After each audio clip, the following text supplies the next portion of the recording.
Hey everyone, Kyle McPherson, Director of Instruction here at Rogue Valley Country Club, bringing you my tip of the week. This week I want to talk to you about how to successfully hit from the deep rough.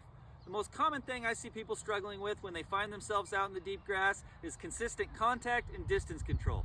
I'm going to give us a drill today that will help improve our contact and talk a little bit of strategy about how to better select clubs when playing from the deep grass. So the first thing we're going to talk about is this drill. Very simple. It involves a towel, a golf ball, and our golf club. So we're going to set our golf ball about a club head length in front of the towel, and we're going to go ahead and set up to it with the golf ball in the middle of our stance. It's a very simple drill. We just want to make our golf swing coming down, avoiding the towel on the downswing, making contact with the golf ball, finishing through to the target.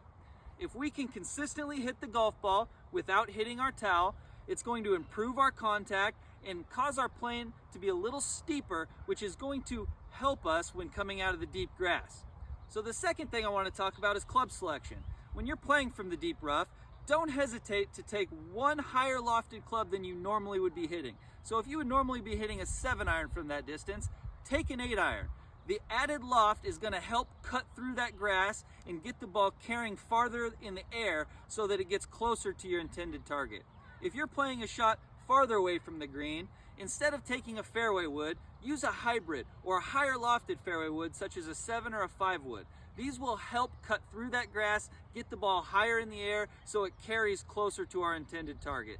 Too often I see people taking a lower lofted club like a 5-iron or a 6-iron, and the ball doesn't get nearly close to its apex, so it ends up coming well short of the target. So the last thing I'm going to talk about is ball position.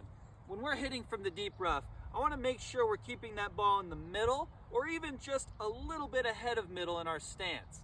If we let that ball start creeping too far back, we de-loft our club, the ball comes out lower, and it will inevitably be coming out short.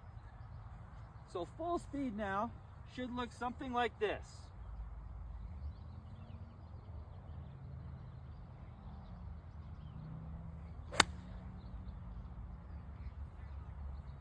Alrighty, go give it a try and see if that doesn't solidify our contact and improve our game when hitting out of the deep rough.